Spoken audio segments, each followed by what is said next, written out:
What's going on, Anders? Welcome to the Vanflip. We appreciate your time. I know you're on tour. I literally, well, Lambgoat.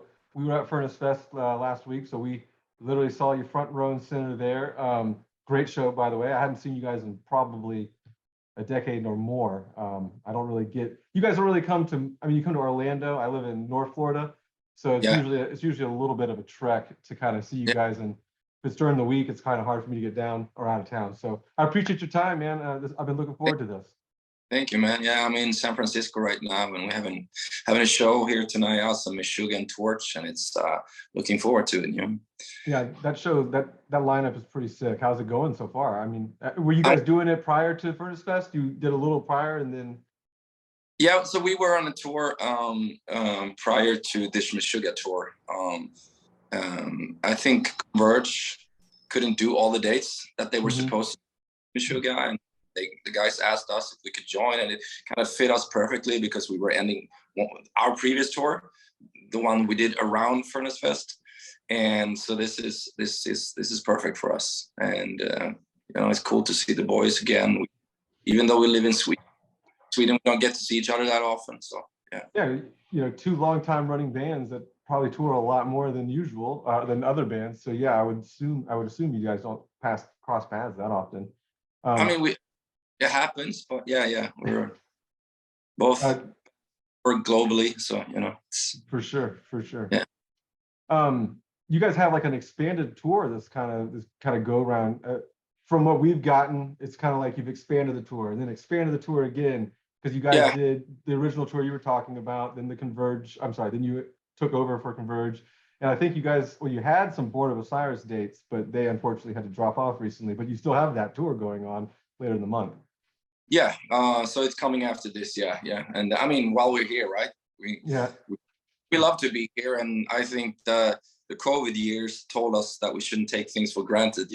Before that, it was like release an album, tour, release an album, and tour, and now I want to play as much as possible. right. I the touring family, and I miss the fans, and so just give me work. How did you guys take COVID? Like, I mean, you guys were, do all of you still live in Europe for the most part? And did you guys take Um, that time to write? well, no, not really. We didn't write at all. At first, it was kind of weird, but calming in a sense because it felt like the world came to a halt, and in my mind at least, we were all sitting at home, and I kind of felt good because the earth needs to breathe a little. We're just consuming and consuming and consuming. So I thought that was kind of nice. But then as it went on, it was just it was really frustrating. And me and my family, we nothing happened to us. I know a lot of other people, lost dear ones and stuff like that. So Mhm, it's mhm. uh, and obviously not being part of, because I toured my whole grown up life. I've been Right. part of this, been doing that. So it was strange, and towards the end, it was really frustrating, especially after a year or so when it looked like the world is going to go back to some sort of normality, but it got shut down again. That was really frustrating. But towards the end of it, me and Björn started talking about a new album, and when we were allowed to get back into US, because we were, that took a while to open up the restrictions for us Europeans. Mhm. We flew over to rent a house in LA, stayed there for 3 weeks, and just began to write some music. And this was at the end of 21. Interesting. And then we flew back and started writing for real beginning of 22. So in February, March, April-ish, we wrote and recorded and mixed the whole album. You said you were in LA to begin writing with Björn. Was that something that what was the point of coming to the States for that and then to record or to continue writing when you went to Europe, or did you just record in Europe? No, as a producer, Howard Benson, he lives in LA, of Mhm. course. And now this is the third time we work with him. And I mean, we have a social circle of people that we really like, and we feel very creative. The thing is, like, when we're home, you have all these other things that pull that creativity apart, in a sense, Mhm. And I think we have to get out of our normal, in our normal lives, and having people to call and say like, let's do this, let's do that. And we have to be in a creative bubble 24/7 in a sense. And of course, being together, because I don't like to write stuff and send files. It works for some people, but not for us. Me and Björn really we have to feed off each other's energies in a way. And it's like, oh, that is cool. That's cool. Let's go change that. And then you do it immediately. You don't have to wait a day to something and send it back. It just happened like right there. So for us, it's a nice place, you know. And also, you know, it's winter in Sweden. You know, so it's nice to get to a warm place. That's true. That's true. Who all makes the trip over to California? Is it just you and Björn, or do you have other guys that come with you? Because you don't like sending files. I just was curious as to, because Björn also plays a plethora of instruments, so I don't necessarily know. Yeah, well, I mean, Tanner, our drummer, he lives in San Diego. Chris Roderick, he lives in LA. And Bryce, bass player, he lives in Pensacola right now, but he's a California boy in the beginning.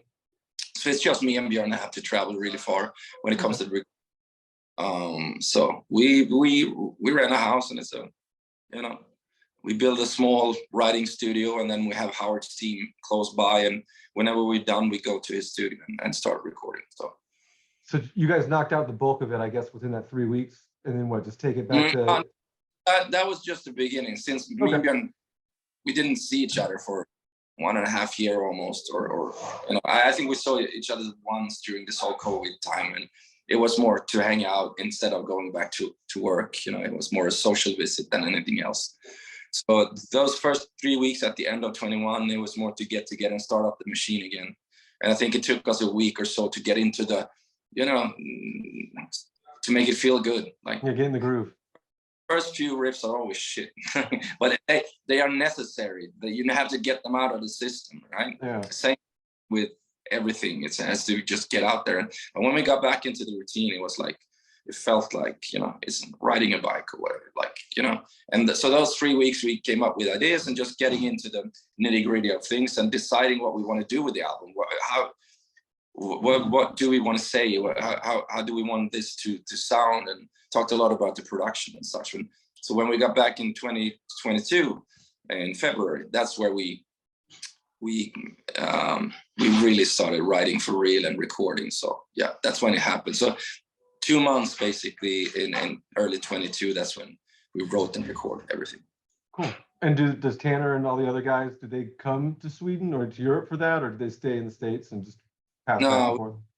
Do everything in the States. So they came to the house where we were, and we showed them the ideas that we had, and I mean, mainly it's Björn and I that write the bulk of it all, but they definitely contribute their energies, and I mean, they are very talented musicians, and they have a certain way. I mean, whoever you work with, that person would bring their, you know, identity and their attitude to the recording. So it's always different whoever you work with, even though someone write it for you, you know. Right. So, but they did an amazing job, and I think it shows. We released 3 songs so far, and I think it shows what you know they contribute. Yeah, I think we should probably mention the album. You know, it's Forgone, right? And it's, am I wrong, or is it like your 15th album as a band? 14th? Okay. Yeah, it's like your 14th album as a band, which is insane, obviously. You guys have been around almost 3 decades, just, you know, killing it for the most part. I remember I found you guys were kind of like my entry point into that whole kind of vein of, you know, Swedish European metal way back in the day on MTV2, like late night. You know, I think I saw something off Soundtrack to Escape, and then I definitely remember Cloud Connected. That was all over MTV2 or MTV back in the day too. So is it weird being around for so long, like, because you've seen a lot of the ups and downs, and not only that, but you've also gotten to see like how metal is perceived in Europe, and then how it is perceived in the States. So is it weird being around for so long? No, that would say it's weird being me, but no, No, it's not weird. It's rather humbling, to be honest, you know, like, because when we started out, we had no clue what we were doing, and this is like pre-internet, so you're not fed with so much information all the time, and we just try to mold the genres that we were into, right? And all of a sudden it developed into something that was real, and you got a record contract, and you go on tour, and you do all that stuff, and no, I would say it's humbling, you know. I think we've gone through stages, we've gone to member changes and everything. I'm just really proud of being part of something that came from a little town in Sweden, and here we are. And so, no, it's not weird. I mean, it's only when you talk about it like that. I get it. I mean, it's a long career, and I've been doing this for a long time, but yeah. I guess weird is the wrong word, obviously, because it's something like when you set out in, you know, the mid 90s, you're not thinking in 30 years I'll be still doing the exact same thing, playing, you know, metal music. I don't know if you thought that back in the day or not. No, I just want to be part of something, you know, a bunch of guys that listen to music, and then you want to be part of a scene, you want to contribute yourself. And of course, I mean, I think the goal changes all the time. It's like, first, let's find instruments to play. That's the first better place to play. And maybe, oh wow, we're not doing covers anymore. Let's do our own shit, and let's find a place where we can record a demo, and then that moves. Let's release a 7-inch. That would be amazing. Let's get ripped off on your first record deal. That's fucking awesome. You still feel great about it because this is yours, right? Yeah. And then tour, and that first shitty tour bus, and then that. So it's, you know, but now being around this and done it so many times, I still have the same or even greater, like going into an album, the attitude is still the same, right? You know what I mean? It's still the passion for music, and you still want to create something out of nothing. But yeah, again, I just want to say I'm humbled. I feel it's such an honor that I could do what I love and tour the world, and you know. Yeah, that seems to be a sentiment because one of the things I do when I interview, you know, people in bands on this podcast, I try to kind of, you know, point out that not only is it difficult to maintain not only a band but a career in music, and on the other side, you know, for a lot of bands, whether they're signed or unsigned, or, you know, have a following or not have a following, there isn't a lot of money flying around in hardcore and metal for the most part. There are bands that can make a career of it, like yourselves, some other like bands like Converge and Meshuggah and all these other bigger bands that have kind of run the gamut, you know, over the years. But what is like a piece of advice you would give to a band starting out that may have, you know, the dream of like maintaining a career in music for a long period of time? Well, outside of don't get into music. That's usually what people say. People get into music. It gave me so much in life. So, but it's not easy to sounds weird to make it, because I mean, in today it's very easy to get your music out there, but to be heard, it's more difficult because everyone can do it, you know. Right. Today you really, you know, you have to go to an engineer, you have to go to a studio or someone that operate a Porta, a 4-track or whatever. It's like it's today. It's just like you can record amazing in this room. I can create whatever because I have, you know, apps on my computer or like the pro. It's so it's very easy. But you gotta, I think, just believe in yourself and trust your instincts and don't try to chase a trend, because you're often second on the ball and the trend is gone, and then you're like, just be yourself. And I mean, we're all victim of I mean, our career has been like, you know, there are ups and downs and whatever, but I always believed in what I've done, you know. I always think this is the greatest thing ever, and then sometimes people like it and sometimes people don't, but it's still, you have to like believe in it, you know. Yeah, I get and that. try to play with other people, like learn to play, you know, because I you know, it's, again, you can correct everything to the slightest detail in the computer, but get out there and work with other people in practice room, live, and everything, and just be amongst other musicians that can give you, you know, ideas and you know, you can learn something from. Yeah, I started playing guitar later in life in the last couple of years. It's always something I had wanted to do, but I never really got around to it. And the older I got, the more I was like, oh, well, that's passed me by. But then, you don't have to play music to make it. You can play it for yourself, right? Oh yeah, for sure. It's not something that's like, oh, I'm gonna give up guitar or drums or vocals just because people don't notice what I'm doing, you know. For me, it's like when I meet a person that says, this means so much to me, and you're giving me this, it's like, I don't care if 100 people say I suck, you know what I mean? Because that person said something and that made me feel good. Just play music. I advise anyone to pick up an instrument and just play. It's a good escape in this chaotic world that we have too. Agree. You know? And what I was getting at though was playing with other people, something that, you know, because I felt that I was so horrible for the first couple of years that I never played with anybody else. But then when I started playing with other people, it actually did progress, you know, progresses your playing much quicker, and, you know, makes you, invigorates the drive a little bit. I mean, if you're a guitar player, maybe you don't have to play with Steve Vai the first time. You can play with people that are equally shitty, and then you elevate together, you know. Yeah. But if you do play with Steve Vai, you learn something, and you can take away, you know, you can take something away.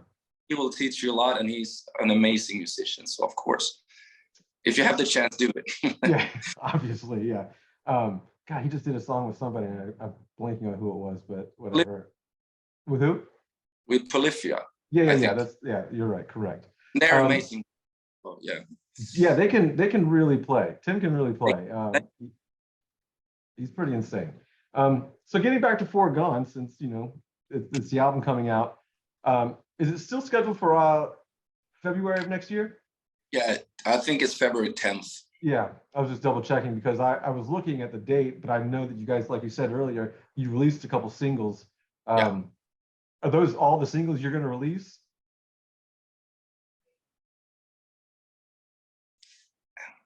We'll see. Say anything. No, okay, I get that. This will come out, you know, far before the album. I was trying to freeze the image just to.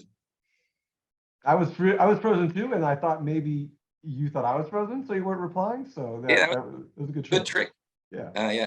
No, I mean, there might be some more stuff coming out before the release. We'll see. I can't say anything at the moment, but you know. I get you. How much of the set currently is new material? Is it just a couple of the singles that you already have released? We played them all now on the Meshuggah run. We might play 3 tonight. We'll see. Yeah. So we play them all. As soon as we put them out, we want to play them live. So it's you know. I can understand that. Yeah. What and that's the cool thing about this too.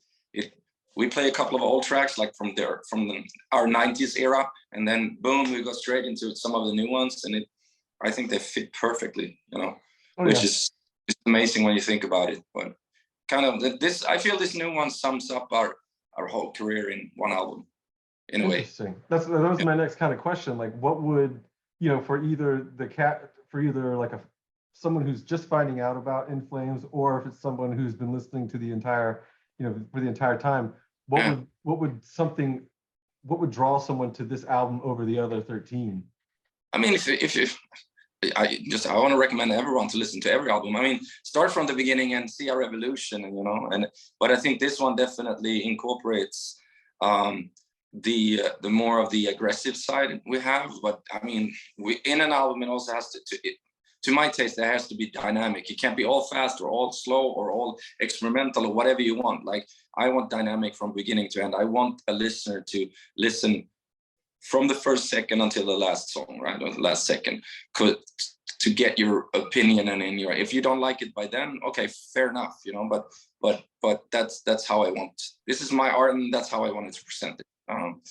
Then I get, in this day and age, people maybe listen 30 seconds and they judge everything, but I hope people didn't do that. But I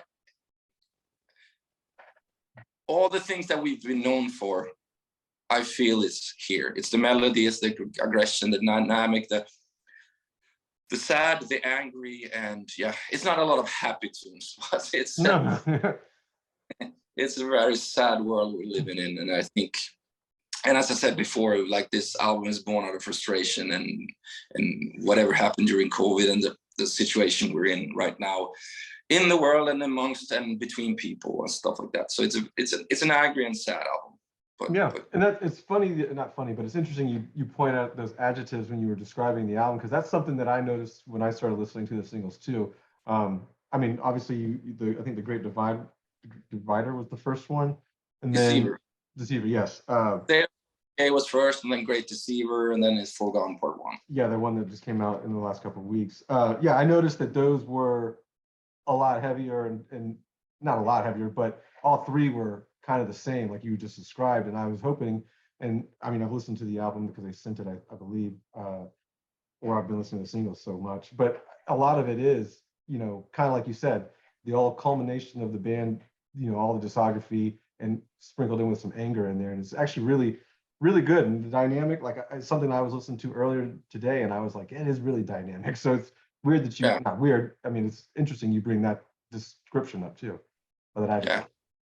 Yeah, I mean, personally, when I listen to music, I don't want to have the same again and again and again. There's some, maybe AC/DC or is a band that could do that or whatever, and it's amazing. But for the most part, I need diversity and I need dynamic and I mean, yeah, the ups and downs within an album, and even in a song too, you know.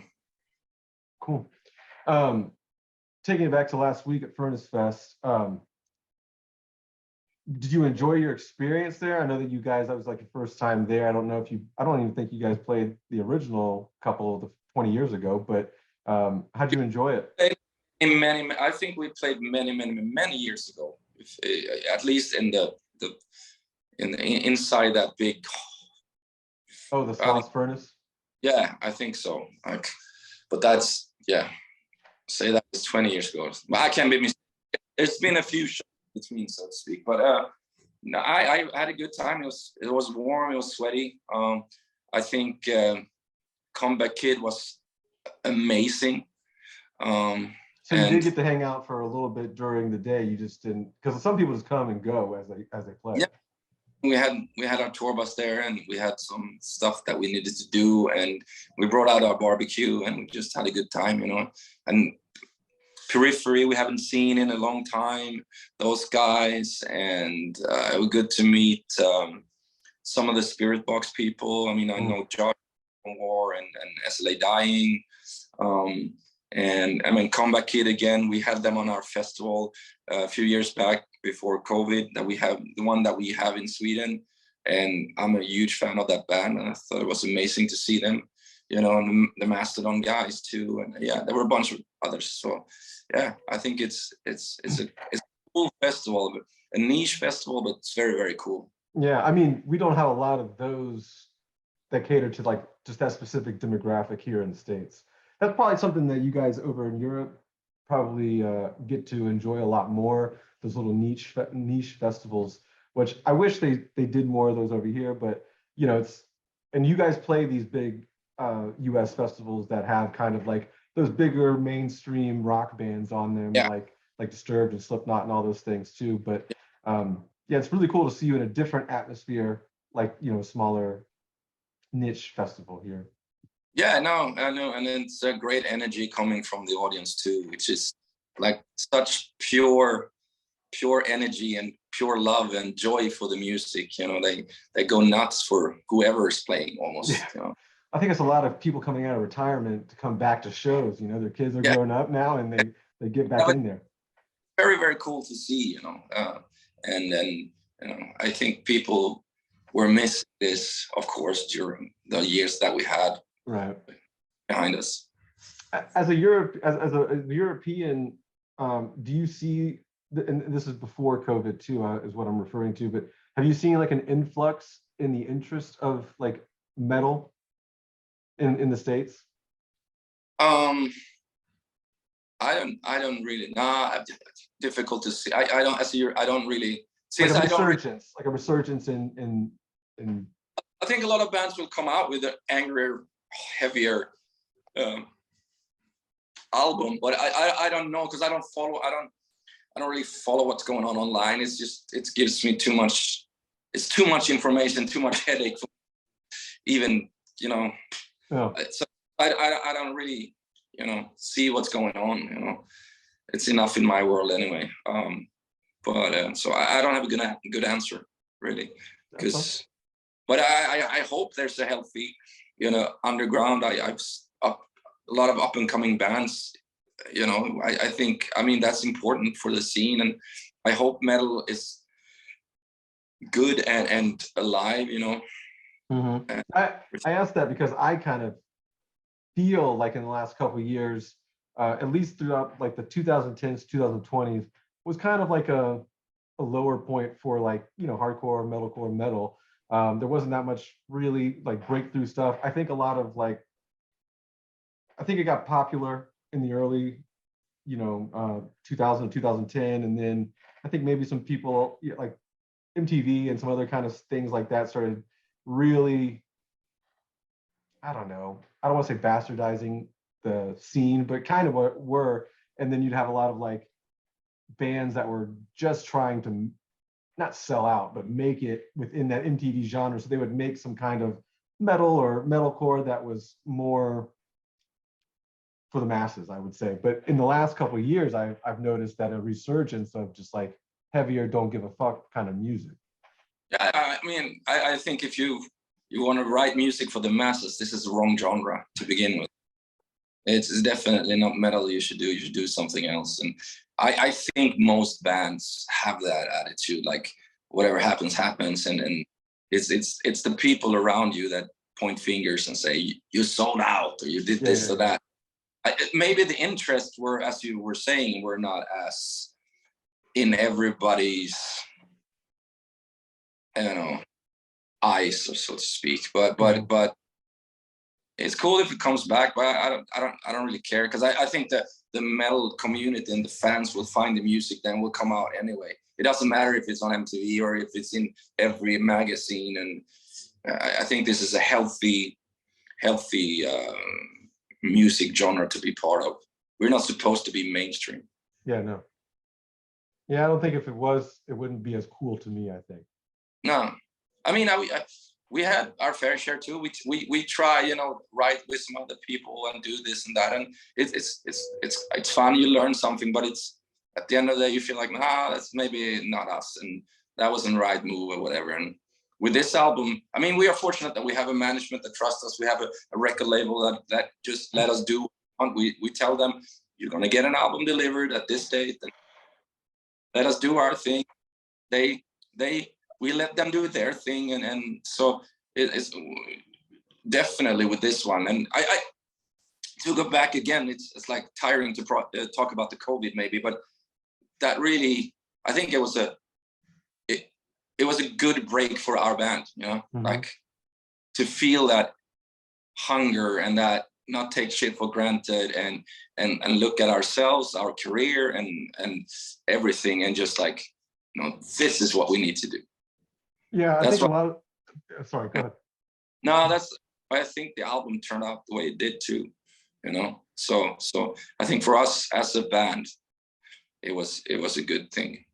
Yeah, I think overall it was a bad thing for the world, but good for certain things like taking a breath, refocusing your life in general. A lot of people did that. Bands did that. You know, they kind of spent some time working on their craft because they had nothing else to do. So I think at the end of the tunnel, everything came out better, but we're still. Yeah, because to go in and be like, let's record another album so we can go out again. You know, like it's like, but with this new one, even the slower parts and then more like trippy, it has more attitude, more bite to it, if you know what I mean. Yeah.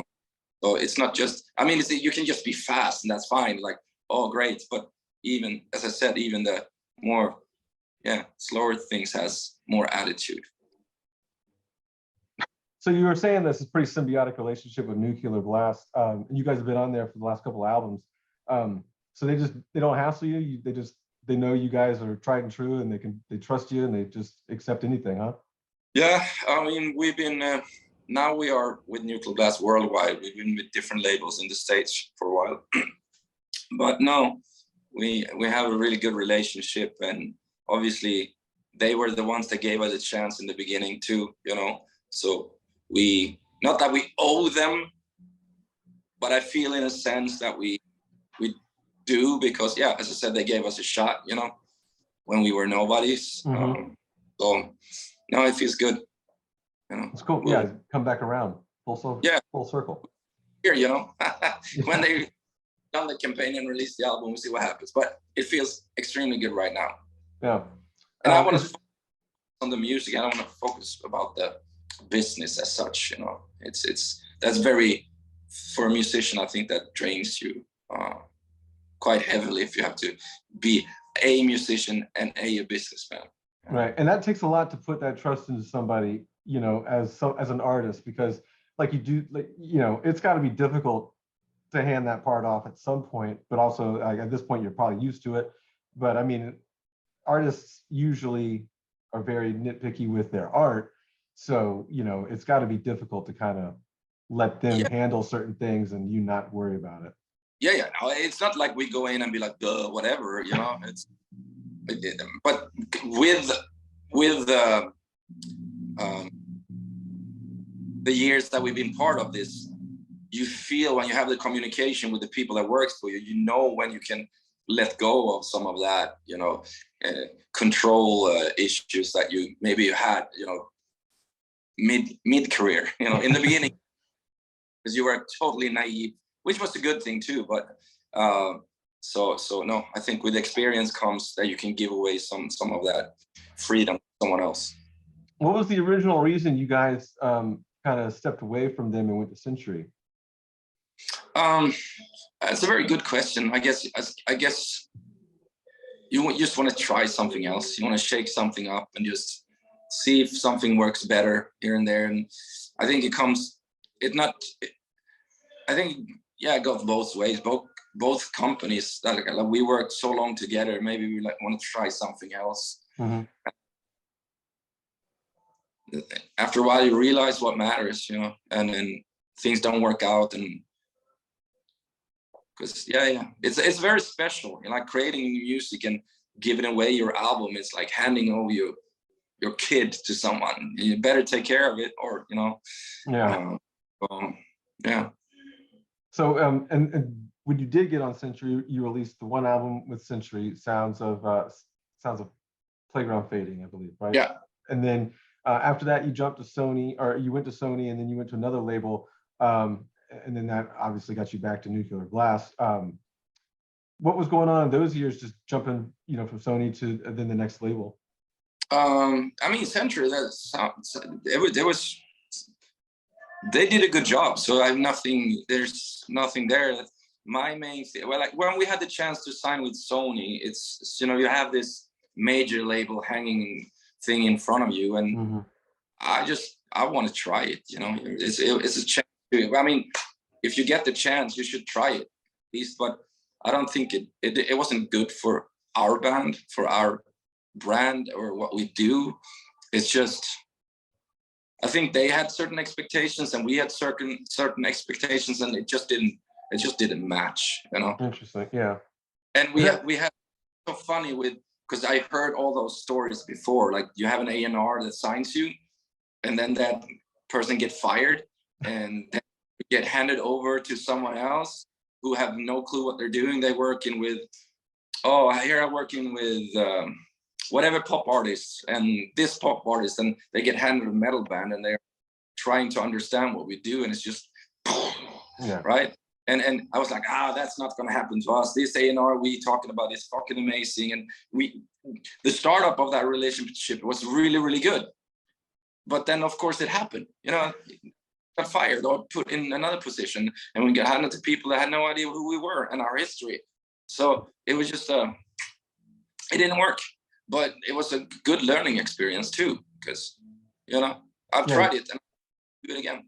Yeah, you got to take your lumps and keep learning, just like you get screwed over in your first record deal, you'll get screwed over in your first major label. Exactly, but it's I don't regret it. I'm here for a reason, and today, so yeah, it makes us grow as humans, as musicians, and as a band. What I was trying to figure this out myself in the last couple of days. What is the percentage, if any, of your songs that you use your native language in? Is there any? Not really, no. I don't. Not in my lyrics, at least. Okay, so we have a few names, like in the early days, which has a name of old traditional Swedish folk music, like song titles. Yeah. Okay. Yeah, I got that. Was that a conscious decision for any reason, as far as like just recording so people outside of Sweden can listen to it, or did you always have a goal of like wanting to play the States or worldwide? To me, it's so, at least right in Swedish, it's so close. Like I want to keep a barrier, and speaking in English, it's you can reach more people, but it's also like a wall between me and whoever, sort of. And I think English is a better more musical language when it comes to singing. And we've always had it since we were kids. It's always English for us. And all the music that I listened to was English. All the metal bands I listened to, that was English. So it was very, very, it was natural, It's never been about breaking anything. It's more like, I want to reach more. I want people to understand what I'm saying, and they can make their own interpretation of what I'm trying to say, at least. But who knows? Maybe one day there will be an all Swedish song from Flames, but I doubt it. What is why is Europe, and especially like Scandinavia, why is it a hotbed for like metal? It just seems like so many different genres of metal come out of Europe, and especially in the Scandinavian area. But like, what is it about that?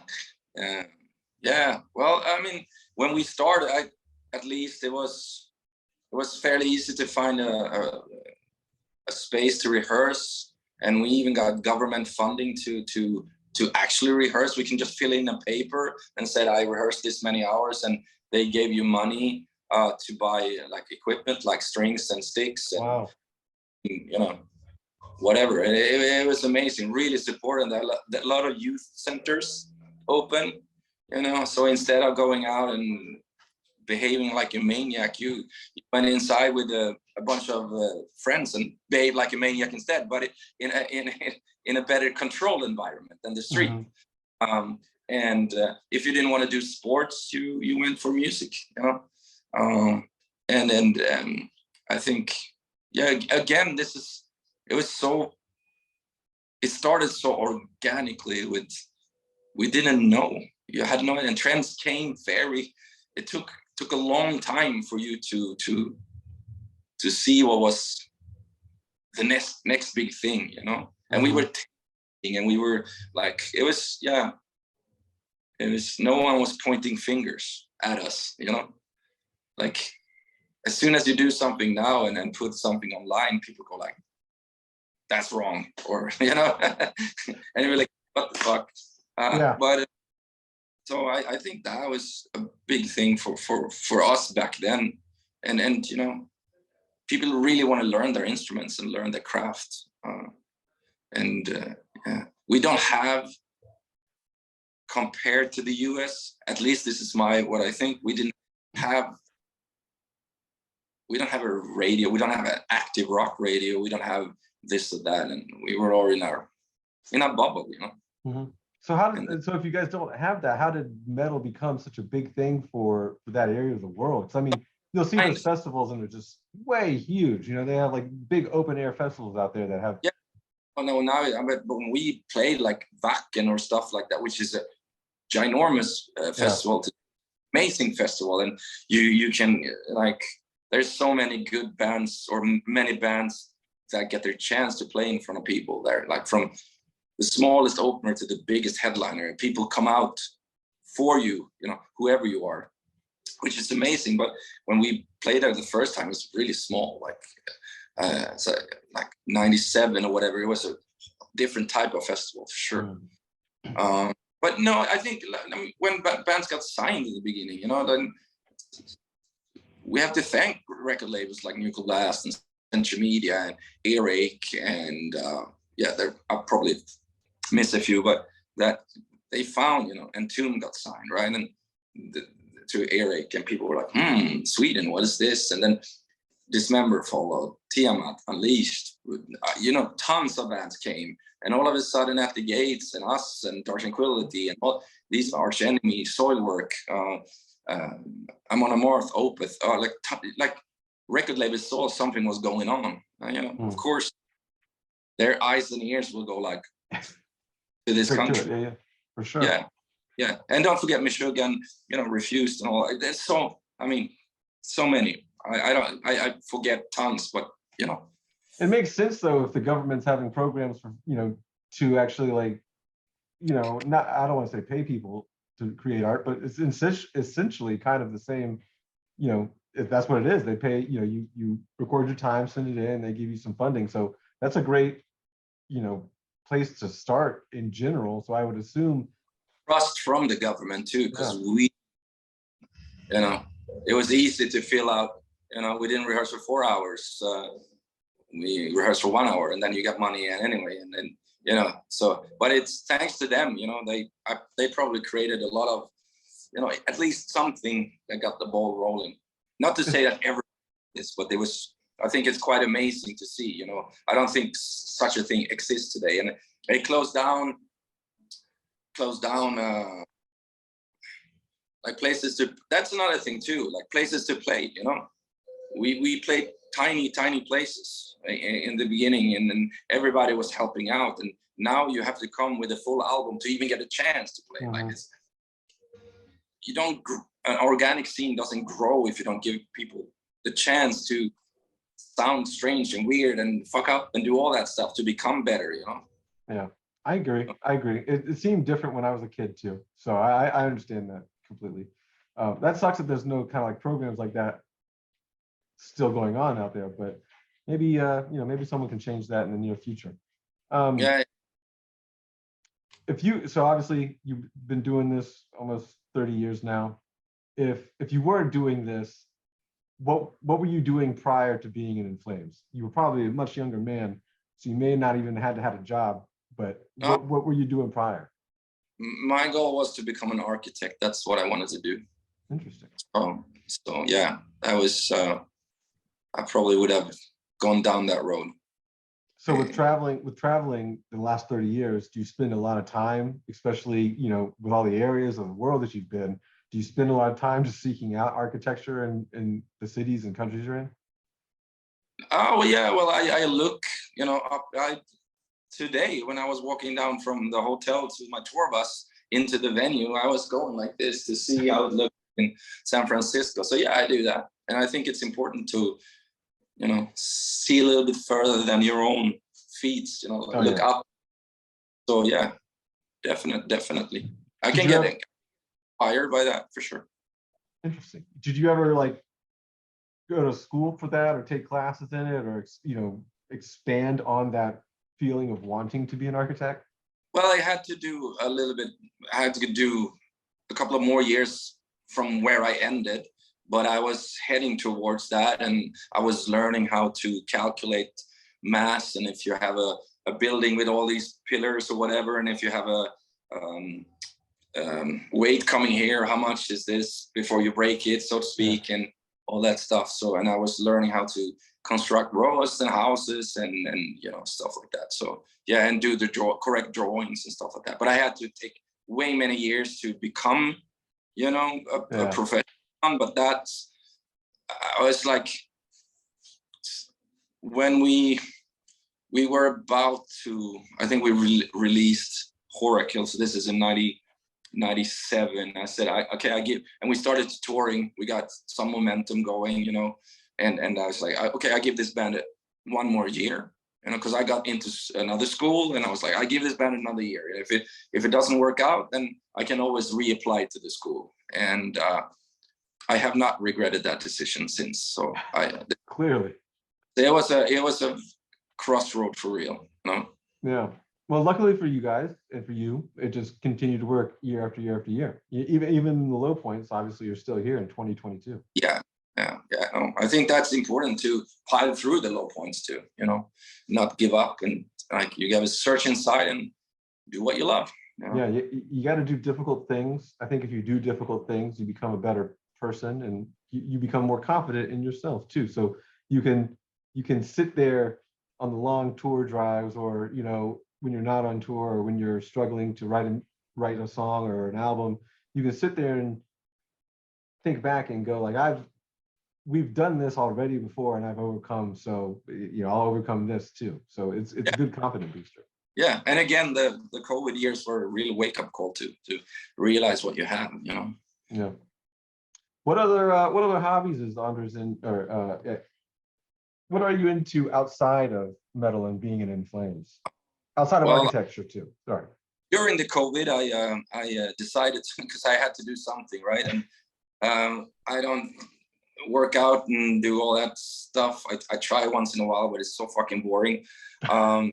And so I built a studio in my house, and I bought a lot of old analog synths, and became, you know, I did my own little project called If Anything Suspicious, which is more like a soundtracky, more, you know, it's no words, so it's instrumental, but it's all built around synths and drum machines and stuff like that. More way more arty than In Flames, because it's easy to do what we do and just repeat yourself, but with other musicians, I rather want to go like do something completely different. So I did that, and that kind of kept me sane, so to speak. And I like to cook. I like to cook a lot. I like to whatever. Yeah, I like being in the kitchen. But that's also the creative side, I guess. You know, like, right. You know, you mix riffs, or you mix ingredients. You know, like. Yeah, we can talk about that, because I also cook. I also like to cook too. So yeah. I mean, yeah, I found my love for cooking not that long, a couple of years ago. You know, I started cooking at the house, and then became like, well, I'm done cooking just basic chicken dishes, so what else can I cook? You know, this is actually this is a cookbook right here, actually. Oh, right.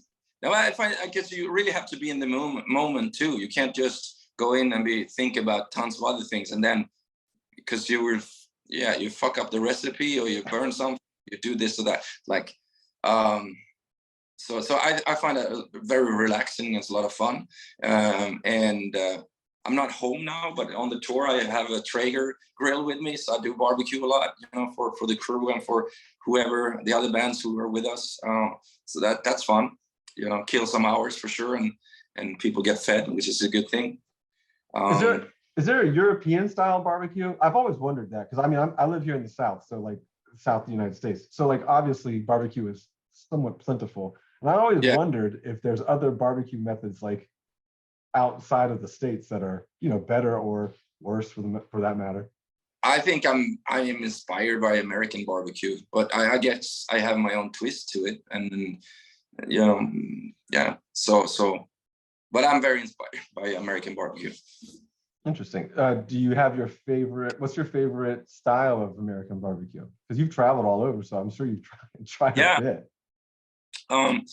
I had really good in St. Louis style. It's very good, but you know, it's I had amazing barbecue in Austin. I had a great barbecue in Nashville. I had dry barbecue in Nashville too. So it's you know, it's a little different. Yeah, it's a little bit different here and there, and different way you add rubs, or if you know, things that you do, and the hours that you cook, whatever you do. You know, you can make the greatest brisket ever, but you can also kill that, because it's a tough meat to cook. Yeah, you can kill it, and it's super dry, and yeah. So That's one of the bummers about cooking is like if you do fuck it up, you've already spent X amount of X amount of time working on it. So it's yeah. Bummer. But again, it's like you need to try, you know. Oh yeah. I don't think the greatest cooks all of a sudden started cooking, you know. Right. It's been a long journey, you know. Do you ever go to any of the like higher end restaurants in your area or in Europe, like like the Michelin star rated restaurants and such? Yeah, we have one in Stockholm where I live, which has 3 Michelin stars. It's called Fridén's, and I've been there 2 or 3 times. And it's a long sitting. You sit there for 5 hours or whatever. So you go through dishes, but it's just, it blows my mind. It's not only it's the presentation amazing, but the taste and the way they go through a menu. Again, like I want to create an album, it has to be dynamic. It has to be dynamic within the menu too. And it's it's a very cool experience. And we have one Michelin sushi place in Stockholm as well, and it's the greatest sushi I had outside Japan. Oh wow, so interesting. Yeah, I have sushi here, and I know that that's borderline dog shit for the most part. So I have an idea. I like sushi, but obviously I've never had like great sushi. So I need to try that somewhere. Go to Stockholm, you should find a place. You have to book it in advance though. It's called Sushi Shoe, and really, really good. Yeah, I'll definitely have to. By the way, I just love the food. Are you big into the plating and the visual aspect of when you cook? Like when you cook dishes for people or your friends, are you big on like the visual plating? That's my weakest link. Same. Same. That's why it's awesome to do barbecue, because it's like blah. Yeah. Are you the kind of person that can't let their food touch? Can't mix. Some people can't mix their items within their plate, or like I'm a kind of guy that just mixes everything with the same fork, and because it's all going in the same place. But people like to keep things separate. I know what you mean. Well, no, I mean I would like to taste the separate things and mix everything my own. I don't like a bowl of just mixed. So yeah. Interesting. So do you, with architecture, do you draw? Sorry?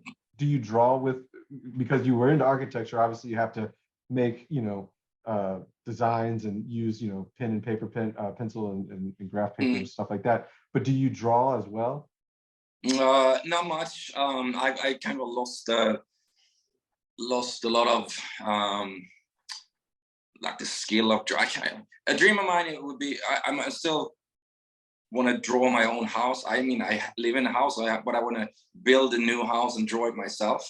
But at that point, I think I need professional help. I could do the beginning, and then to get it right so people understand what the hell they are building, I need a professional.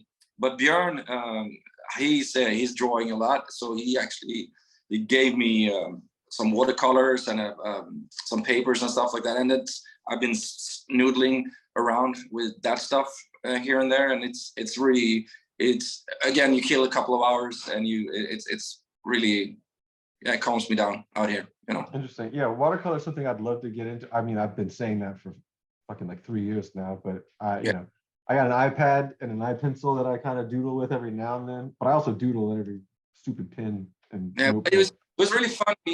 Not this time, but the previous album we did, our tattoo artist has a tattoo shop called Funny Farm. He came over to the house, and me and Björn and him, we had some art nights, just listening to music and sipping on some beers and whiskey and just drawing. And these guys can draw, but I enjoyed it just to be there and just because no one can judge me on that. Whatever it is, like a turd, so what? That was my intention. Yeah. Well, also it's like art is interpretation. It's art, it's in the eye of the beholder, right? So I try to tell everyone, because people who think they can't draw, I'm like, yeah, you might think you can't draw because you're being hard on yourself, but someone's going to see that and they're going to be like, oh, that's like, I really enjoy that. I like that. It's appealing to me, visually appealing. So yeah, and that back to the music thing, that was what drew me into the music from the beginning. I thought it was no boundaries. Like in metal, you could do whatever you want. It's like later when you release album, you get into the whole scene and see, and especially with the internet coming, like people will say, you can't do this, you can't do that, you should do this, you should do that. Otherwise, you're not part of us, you know? Mm-hmm. And I hate that. I would like do whatever you want, you know? I agree. So tying this conversation back in with the new album coming out, the artwork for the Forgone is pretty freaking awesome.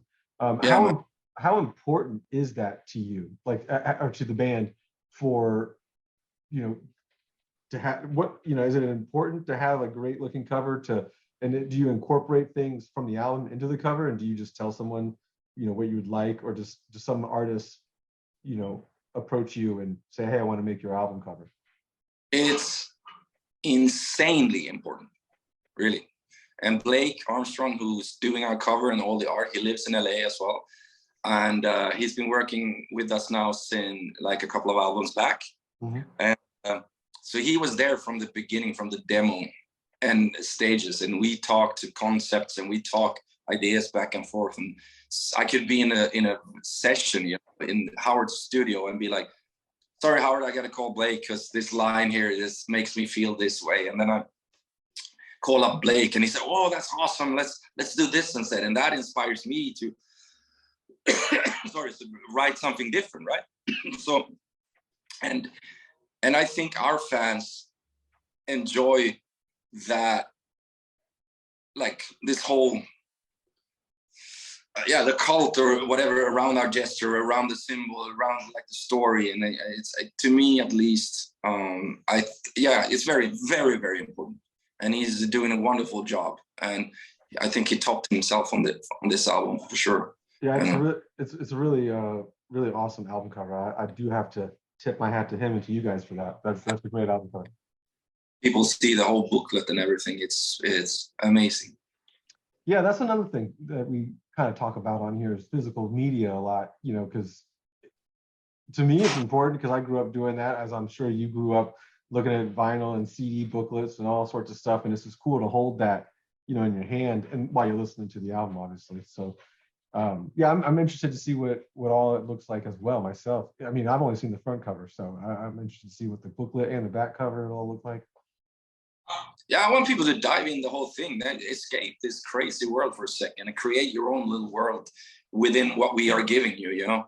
Mm-hmm. And that's how I did when I started listening to music too, saw these big covers, you know, you watch the Dio cover and you go like, oh, whoa, what is that? These guys are insane. Oh, and the music became greater because of this too. So I agree. And so.